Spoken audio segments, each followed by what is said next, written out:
I learned something about myself while playing through Vampire the Masquerade, Coteries of New York.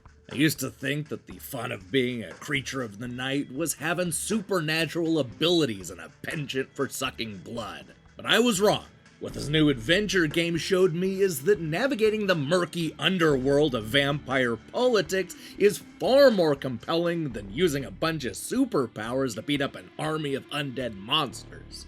Look, that's not going to be true of every gamer, but I'm honestly surprised by how much I enjoyed getting to know the ins and outs of the Masquerade.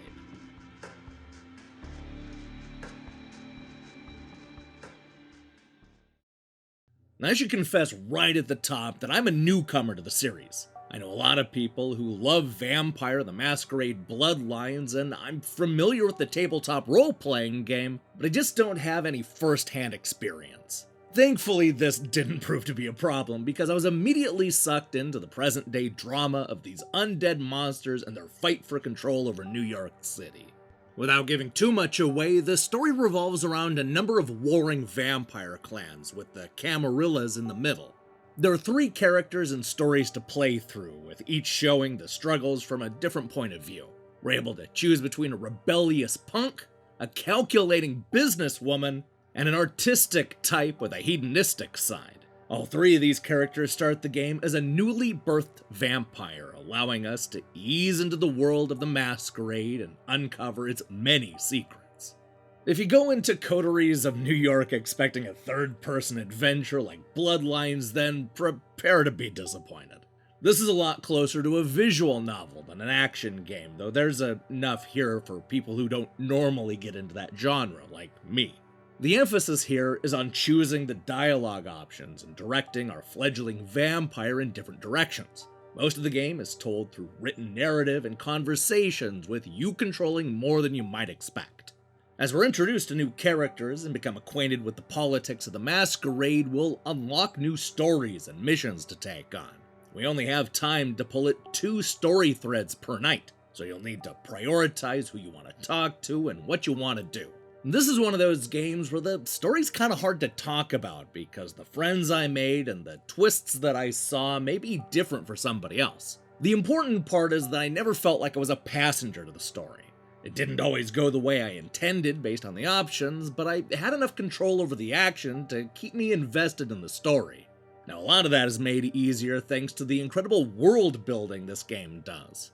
Perhaps that's because the game comes with established lore and a rich background, but I felt like I was stepping into a fully realized vampire world. It wasn't some fantasy or old-timey setting, but a version of the real world that just so happened to have vampire gangs fighting in the shadows. These are characters who talk about Star Wars and Fortnite and Mad Men and everything else pop culture, which helped to ground it in a version of 2019 that I could identify with. And speaking of characters, I couldn't wait to see who would pop up next. From the private investigator to the creepy stalker to the hacker hiding at the internet cafe. This game is filled with so many over-the-top personalities. These stories take you on different types of quests, ranging from a murder mystery to a tense shootout. I was surprised by just how violent and action-packed the game was, even if it was only described through text. All 3 of the stories go in dark and truly disturbing directions, but it's always fun and satisfying. There's a real sense of discovery in Coteries of New York that you don't always get with a lot of vampire games. Now, in a lot of ways, Vampire the Masquerade reminds me a lot of a game I reviewed earlier this year called Neocab. This is another adventure primarily told through text and dialogue options. The problem I had with that game was the final act, which decided to speed through all the best parts and deny us some amazing story elements. That's definitely not the case when it comes to Coteries of New York. This is a game that savors the unexpected twists and reveals. At around 5 hours each, the 3 stories are filled with some great character moments that lead to some crazy endings. The developers have done a good job of making each character's journey feel important and self-contained. Of course, if I'm looking for negatives, then I'd say that it feels like the developers cut corners when it came to the backgrounds and art. I love the hand-painted aesthetic and the detailed locations, but they're definitely recycled a lot.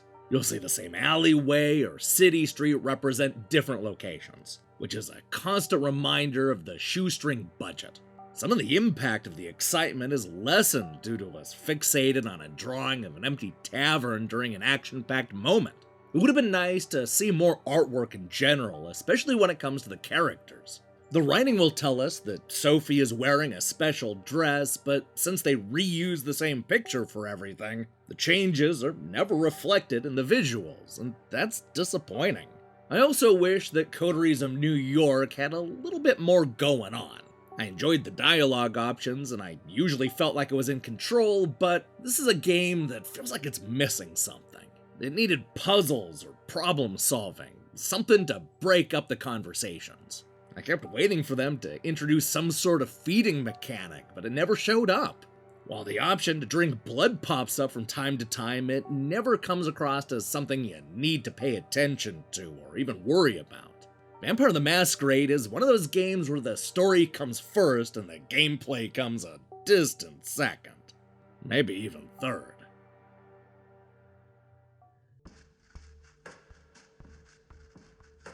While Coteries of New York may be a stark departure for the franchise, it does make a strong argument for why Vampire the Masquerade still remains popular after nearly 30 years. This is a well-written crime thriller filled with big personalities and a fully realized world. I loved uncovering the mysteries of the vampire gangs and manipulating each situation, even if the only choices are dialogue options. If you love vampire politics and don't mind reading, then Coteries of New York is worth sinking your teeth into.